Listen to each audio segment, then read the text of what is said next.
Bon, je suis en train de prendre des notes, les amis, parce que notre prochain invité, il y en a tellement à jaser qu'on pourrait faire un documentaire complet là-dessus.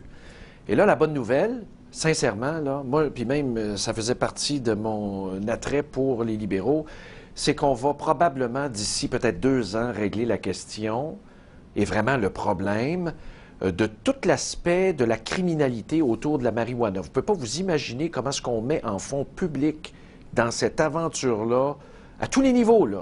Je vous l'ai dit, du greffier qui trouve la porte le matin quand il y a un procès là-dessus, jusqu'à toute la machine judiciaire, la machine policière pour absolument rien, là. C'est complètement ridicule, là. Alors, est-ce qu'on ne devrait pas légaliser et même mettre ça dans la société, réinvestir dans la société? On va parler de toutes sortes d'affaires et on a le plaisir d'avoir celui qui était dans la presse ce matin, qui était cité concernant justement la question de la légalisation du pot. Jean-Sébastien Fallu, qui est très, très connu, vous l'avez vu sur bien des forums, des tribunes. C'est un spécialiste de la question, un chercheur, un professeur à l'Université de Montréal, rattaché en psychoéducation. Il est au bout du fil. Bonjour. Bonjour. Écoutez, comment est-ce que ça va s'enligner, cette affaire-là? Il y en a qui déjà fumaient la victoire lundi soir, mais il y a tout un processus social qui s'enclenche là-dessus. Là. Le vrai travail commence, là.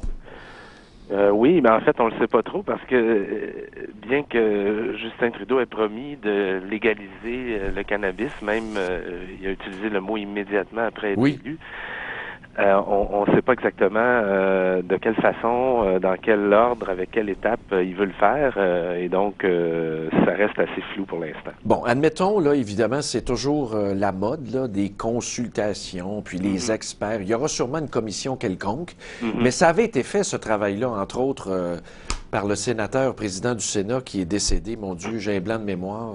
Sénateur Nolin. Nolin, ben oui, qui est décédé du cancer de façon rapide, là. Oui, alors, ça avait été fait, oui, ça? En fait, la commission, à cette époque-là, était surtout une commission d'études sur la pertinence de légaliser, décriminaliser ou pas le cannabis. Cependant, cette commission-là s'est pas du tout penchée sur les modalités d'une éventuelle légalisation. Exact. Il y a effectivement, oui, un débat depuis longtemps sur est-ce qu'on devrait légaliser, décriminaliser ou pas. Maintenant, à partir du moment où on dit légalisons, effectivement, il y a tout un tas de questions qui se posent et qui peut diviser les gens en faveur de la légalisation entre eux.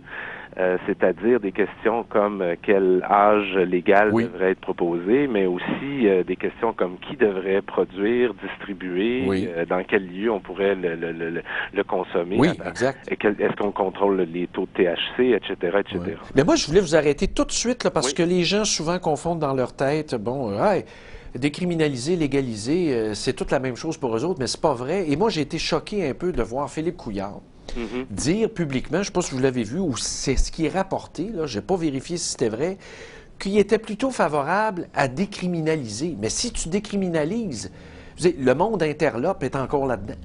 Oui, tout à fait. La décriminalisation, bon, il y a différents modèles là-dedans aussi, là, mais ce qui est souvent mis de l'avant et qui est parfois même défendu par les corps policiers ou les associations de policiers au Canada. On dit ça ce matin aussi. Décriminalisation où la possession serait une infraction, mais pas criminelle. Un peu comme brûler un feu rouge, là, et pourrait être passible d'une contravention. Donc, mais les policiers, ça ferait leur affaire parce qu'ils gardent des budgets, des effectifs, la lutte au crime, ils aiment ça, eux autres. On peut penser ça, effectivement. Et c'est pour ça que Nolin recommandait d'y aller vers la légalisation, parce qu'il voyait beaucoup d'effets pervers potentiels à la décriminalisation, dont une interpellation accrue de la part des policiers avec beaucoup de contraventions. Puis ces contraventions-là seraient vraisemblablement surtout donner aux jeunes marginaux, problèmes d'itinérance, ceux qui sont visibles finalement, et créerait une disparité dans l'application de la loi. Et à terme, même, ces jeunes-là seraient peut-être pas capables, si on parle de jeunes de la rue, de payer les amendes. Non, et donc, ils s'enfoncent encore plus. Prison de toute façon. Ben oui, ils s'enfonceraient encore plus. Alors, ça, dans l'autre criminalité encore plus lourde, peut-être. C'est ça. Mais il y a d'autres modèles de décriminalisation, comme au Portugal, on n'en parle pas assez. Depuis 2001, le Portugal a décriminalisé la possession simple de toute substance psychoactive, drogue, n'importe laquelle.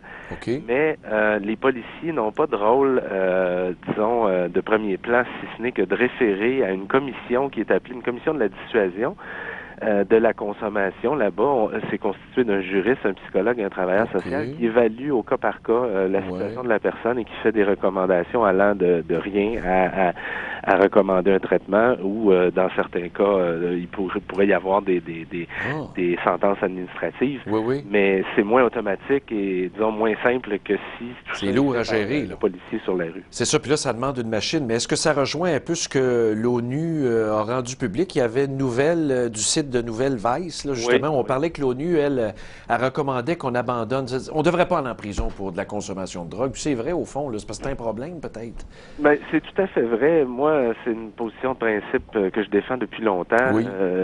Criminaliser et emprisonner des gens pour la simple possession de n'importe quelle drogue, c'est en soi assez absurde. Et en plus, on l'a vu là de manière assez bien non équivoque là, que c'est pas efficace. Ça ne rencontre pas les objectifs qu'on s'est fixés en termes de santé publique et même sécurité publique.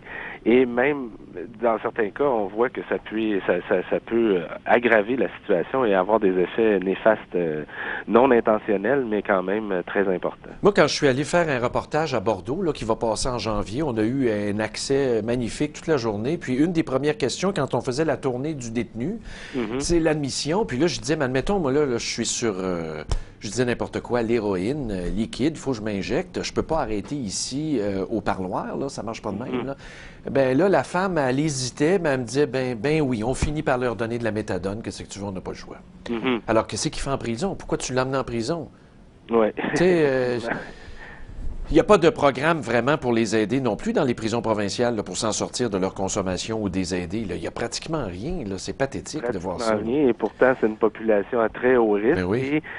Et malgré que ce soit un milieu sécuritaire, il y a de la drogue, des substances psychoactives qui circulent. De là, je pense, une démonstration assez forte là, que si on a de la difficulté à empêcher la drogue de circuler dans les prisons, bonne chance pour empêcher de la drogue de circuler dans la société ouverte et libre. Mais vous avez vu, je ne sais pas, corrigez-moi, j'ai lu ça, moi, dans l'État du Texas, j'en ai parlé une couple de fois, là, les parlementaires se disent, voici pour le pot, là, les petites niaiseries, ça nous coûte 1 milliard en fonds publics pour la machine. Ça n'a pas de bon sens. Le Texas, c'est pas rien quand même, là. C'est pas l'État très progressiste en soi.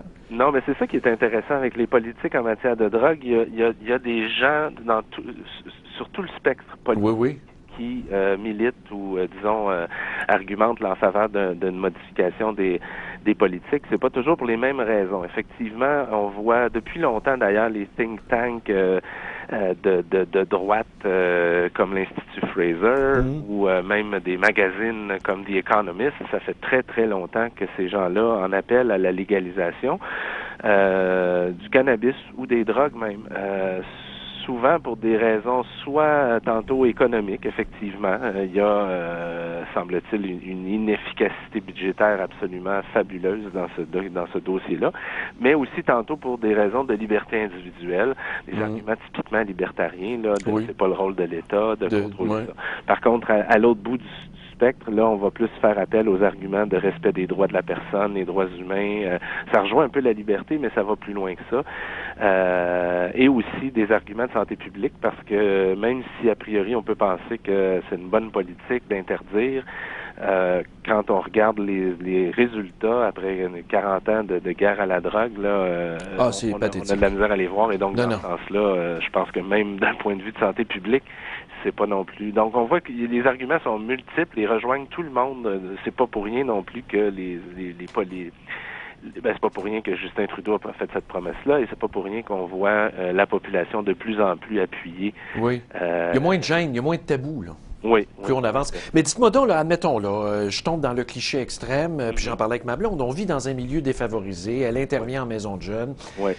Puis on en parlait, puis on se disait, j'espère que l'argent généré par ces ventes-là, si on légalise, on taxe, on contrôle, on prend une redevance, j'espère que ça va retomber dans les communautés pour faire de la prévention, pour... on ne jugera pas le monde qui fume, mais on peut faire de la prévention puis aider aux besoins, non? Il devra avoir de l'argent pour ça. J'espère. Il le faut. C'est nécessaire. Puis il faut bien comprendre qu'il n'y a aucune politique en matière de drogue ou de cannabis qui va régler tous les problèmes. Il va continuer d'y avoir des personnes aux prises avec des problèmes de dépendance. Il va y avoir aussi des problèmes associés à la consommation sans que ce soit de la dépendance, conduite en état d'intoxication, etc. Oui. Et donc, l'idée, c'est de vraiment trouver une politique qui a les meilleurs effets bénéfiques et le moins d'effets néfastes. Mais effectivement, on espère, et quand je dis on, ça inclut la personne qui parle et plusieurs autres personnes, soit experts ou membres de la population civile, qui espèrent que l'argent, s'il y en a, qui est dégagé soit des taxes ou c'est de l'argent neuf sur le système juridique, soit réinvesti en santé et c'est de l'argent neuf, là. En prévention. C'est 999 cet argent-là, là. T'envoies pas un autre impôt aux citoyens, c'est que cet argent-là est déjà dans l'économie au noir. Tout à fait. Il y a des économistes qui disent que si on incluait dans le PIB la vente de drogue au Canada, on serait un pays assez riche, merci. Oui, on serait peut-être dans le peloton de tête. Oui. Bon, rapidement, c'est ma dernière question. J'aime ça vous siphonner, mais là, admettons qu'on compare pour les peureux, là. Les ravages causés par l'alcool. Oui. Vous allez me dire, c'est trop empirique, ma question, mais les ravages causés par l'alcool, c'est légal, versus les ravages causés par le pot. Lequel, d'après vous, vue d'oiseau de même, est le pire?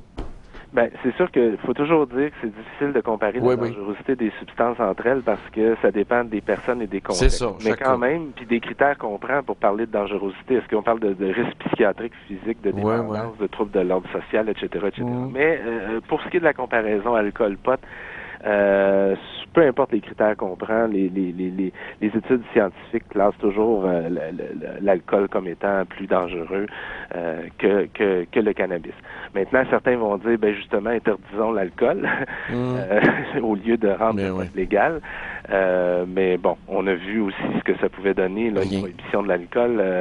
Il y a des effets positifs, comme toujours. Il y avait moins de cirrhose du foie pendant la prohibition au début du siècle, mais on a créé tout un marché criminel. Oui, en parallèle. Les gens décédaient par consommation d'alcool frelaté. Donc, effectivement, je pense que c'est pas la voie à suivre que de prohiber. Si demain matin, on interdisait la consommation d'alcool, je pense que le portrait, c'est encore pire qu'avec le cannabis, simplement par le fait que l'alcool est si répandu et qu'il y a une si grande demande. Ben c'est bien. Non, vous avez raison. Ben merci beaucoup d'avoir pris le temps. Hey, ça va être un débat fabuleux à suivre au cours des 2 prochaines années. Vraiment, ça va être bon. Tout à fait. Merci bien. À la prochaine. À la prochaine. Au revoir.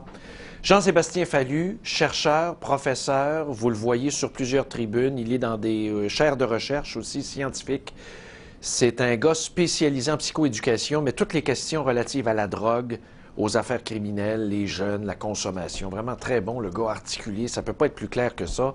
Et après avoir écouté ça, ça donne quoi de continuer à faire la prohibition? Tout de suite après la pause, on reçoit le chef du Bloc Pot, cette fois-ci, Hugo Saint-Onge, qui va être avec nous.